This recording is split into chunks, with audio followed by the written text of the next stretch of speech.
भारत माता की जय। बोला बोला गुरु गोरक्षनाथ महाराज की जय। हर हर महादेव।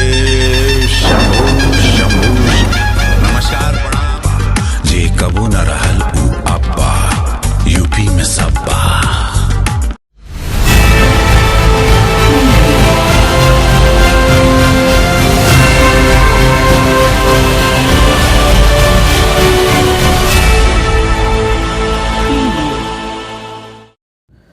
नमस्कार, मैं अनीता चौधरी और न्यूज़ अड्डा पे आप सभी का स्वागत है। जय भारत, जय हिंद। आपको बता दें कि 2022 के विधानसभा चुनाव को लेकर के अफरा तफरी जो है वो शुरू हो गई है। दल बदल की राजनीति पूरे परवान पे है। इधर बीजेपी के विकेट दनादन गिरे जा रहे हैं और सपा के अखिलेश यादव लपक के उसको कैच कर रहे हैं। और इस बॉलिंग और बैटिंग में कहीं ना कहीं संकेत और संदेश यही देने की कोशिश की जा रही है कि इस बार उत्तर प्रदेश की कमान हमारे हाथ में है। फिलहाल अगर देखें तो बीजेपी कहीं ना कहीं शांत सी नज़र आ रही है, बहुत आक्रामक रूप में नहीं नज़र आ रही है। अमूमन बीजेपी के अगर स्ट्रैटेजी की अगर बात करें तो आप देखेंगे कि बीजेपी अपने चुनाव को लेकर के बहुत ज़्यादा पॉजिटिव रहती है और बहुत ही अग्रेसिव मोड में रहती है, लेकिन इस बार ऐसा कुछ नहीं दिख रहा है। लेकिन उत्तर प्रदेश में अखिलेश यादव बहुत आक्रामक दिख रहे हैं और लगातार बयानबाजी भी हो रही है। उनकी तरफ से ये कोशिश भी की जा रही है कि बीजेपी के खेमे को पूरी तरह से खोखला कर दिया जाए और इस चुनाव में बीजेपी की तरफ से ये संकेत सीधे जनता के बीच में जाए कि बीजेपी पूरी तरह से ख़त्म हो चुकी है। उसमें असंतुष्टि का भाव जो है इस पार्टी में बहुत ज़्यादा है। लेकिन जो खबर आ रही है, ग्राउंड रिपोर्ट की अगर बात करें तो ये वो लोग हैं, ये वो नेता हैं जो सपा में शामिल हुए हैं जिनका टिकट कटना तय था, क्योंकि ये दूसरी पार्टी से आए हुए ज़्यादातर नेता हैं और जब इस पार्टी में आए तो उन्होंने बीजेपी के अनुरूप ग्राउंड पे कोई काम नहीं किया, जिसकी वजह से जनता बेहद नाराज़ है। बीजेपी ये तय कर चुकी थी कि इनके टिकट हटाकर कार्यकर्ताओं को ग्राउंड लेवल पे जो कार्यकर्ता काम कर रहा है उनमें से किसी एक को टिकट दिया जाएगा। और ये जब मैसेज क्लियर होता हुआ नज़र आया था तो ये नेता जो स्वामी प्रसाद मौर्य के खेमे के हैं माने जा रहे हैं, वो सब अपनी अपनी दुकान अलग चलाने के लिए फिर से निकल पड़े। वैसे भी स्वामी प्रसाद मौर्य के अगर ट्रेंड को देखें, उनकी स्ट्रैटेजी को देखें और उनके पॉलिटिकल मोड को देखें तो वो 5 साल से ज़्यादा कहीं टिक नहीं पाते हैं। पहले बीएसपी में थे तो दलित राजनीति कर रहे थे और तब दलितों के मसीहा थे, दलितों की पार्टी में थे, दलित उनकी मुखिया थी, वहाँ भी वो संतुष्ट नज़र नहीं आए थे। फिर वो राष्ट्रीयता को निभाते हुए बीजेपी में शामिल हुए, भगवा रंग धारण किए, लेकिन 5 साल में बीजेपी भी उनको संतुष्ट नहीं कर पाई है। अब वो भागकर समाजवादी हो गए हैं, समाजवादी पार्टी में शामिल हुए हैं और वो समाजवाद की तरफ अपना काम करना चाहते हैं। देखते हैं अखिलेश यादव कितना उनको संतुष्ट कर पाते हैं। जैसे मायावती खत्म हो गई वैसे ही बीजेपी भी खत्म हो जाएगी, जहाँ से वो निकलते हैं वो पार्टी नेस्तो नाबूद हो जाती है, ऐसा स्वामी प्रसाद मौर्य है उनका कहना है। स्वामी प्रसाद मौर्य जो पहले बीएसपी में थे, फिर बीजेपी में आए, यहाँ भी मंत्री रहे और अब समाजवादी पार्टी में शामिल हो गए हैं।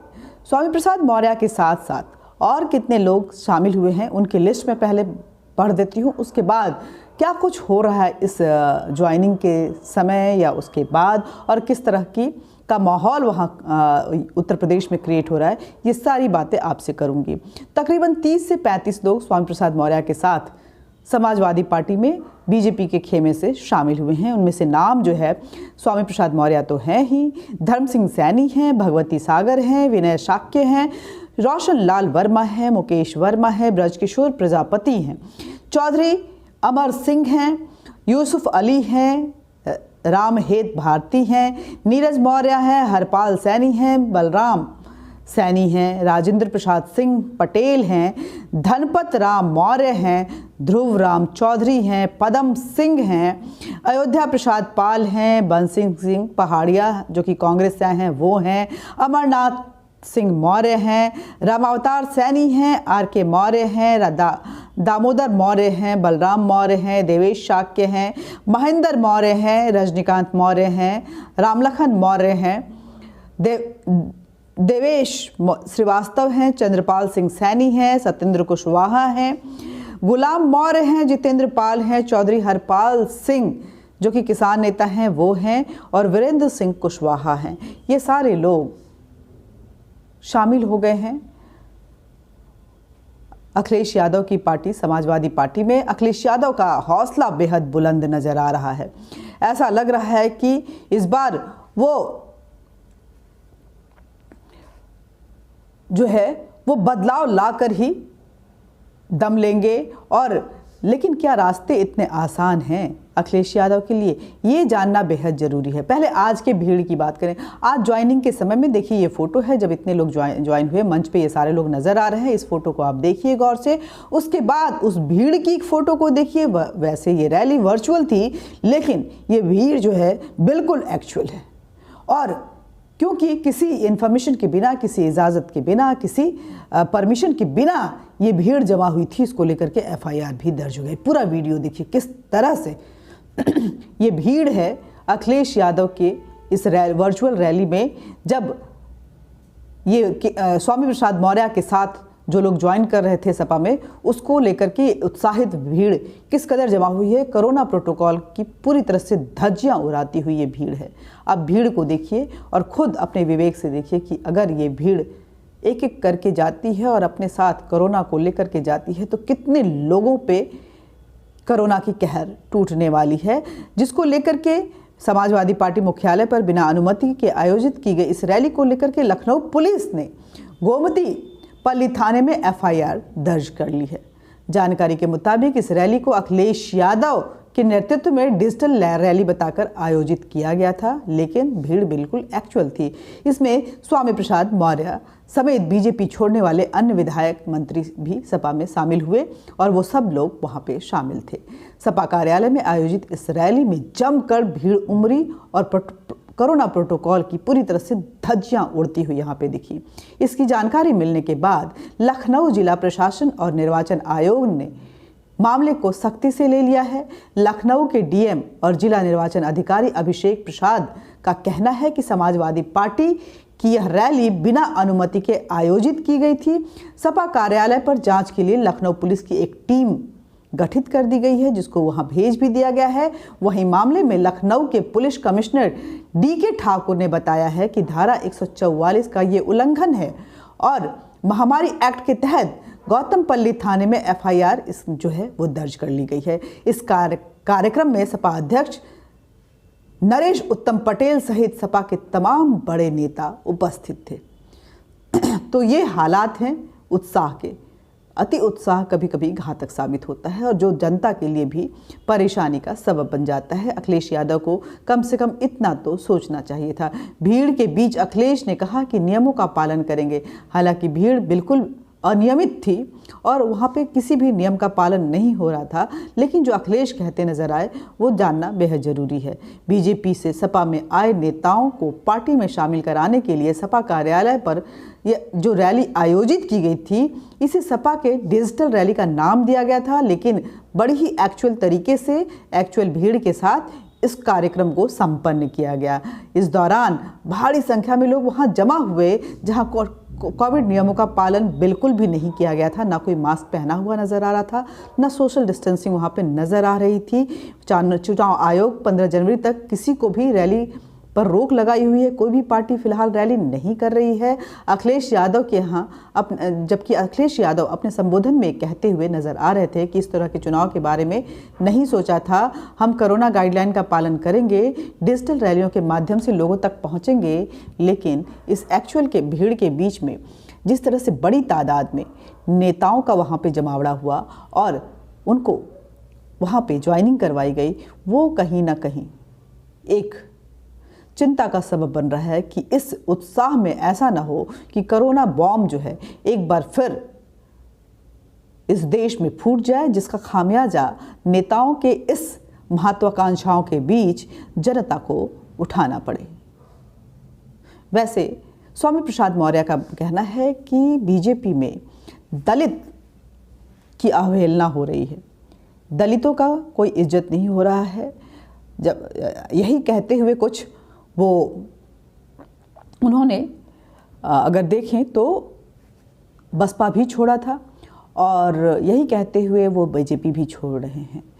दलित की अगर अवहेलना हो रही थी, उनकी कोई इज्जत नहीं हो रही थी, तो आखिर 5 साल तक वो वहाँ क्या कर रहे थे, पहले पार्टी क्यों नहीं छोड़ा, ये सवाल है। सवाल ये भी है कि वो मंत्री पद पर बैठे हुए थे, उनकी बेटी सांसद हैं और उनके खुद के 5 करीबी जो विधायक हैं, तो ऐसे में और कितना सम्मान उनको इस पार्टी में चाहिए था। और अखिलेश यादव के पाले में उनको और क्या एक्स्ट्रा मिलने वाला है जिसकी वजह से वो गए हैं। डर ये था कि टिकट नहीं मिलेगा तो कहीं सत्ता के उस मायाजाल से वंचित न रह जाऊं, या फिर सच में वो दलित अवहेलना से ग्रसित थे, ये सोचने। लेकिन दलितों का कितनी अवहेलना की जाती है, एक तस्वीर के साथ आपको छोड़े जा रही हूँ, एक वीडियो के साथ आपको छोड़े जा रही हूँ। आज मकर संक्रांति है और मुख्यमंत्री योगी आदित्यनाथ जो हैं वो सहभोज, सामाजिक समरसता के सहभोज कार्यक्रम के तहत दलित अमृतलाल भारती के परिवार के साथ भोजन करते हुए नजर आए। दलित अमृतलाल भारती के घर में भोजन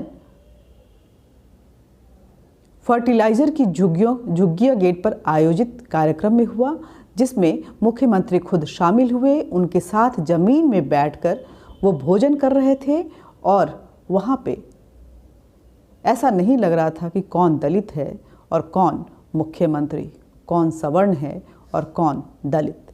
इन सभी से ऊपर उठकर एक पांत में बैठकर, एक पंक्ति में बैठकर सारे लोग भोजन करते हुए नज़र आ रहे थे। आखिर दलितों को बराबर में रखना, एक तो मैं नहीं मानती, ये मेरा पर्सनल व्यू है कि हम दलित जैसे शब्दों का इस्तेमाल करके समाज का बंटवारा करें। हमारे सारे भाई बहन जो हैं वो हमारे बराबर के हैं, हमारे साथ के हैं। यहाँ कोई न सवर्ण है न दलित है, सभी हम इंसान हैं, भारतीय हैं। 2 क्लास ज़रूर है इस भारतवर्ष में, जो हर देश में है, वो है अमीर का और गरीब का। इस अमीर गरीब की रेखा के बीच कहीं अगर अवहेलना या तिरस्कार होता है तो उसका पुरजोर विरोध करना चाहिए।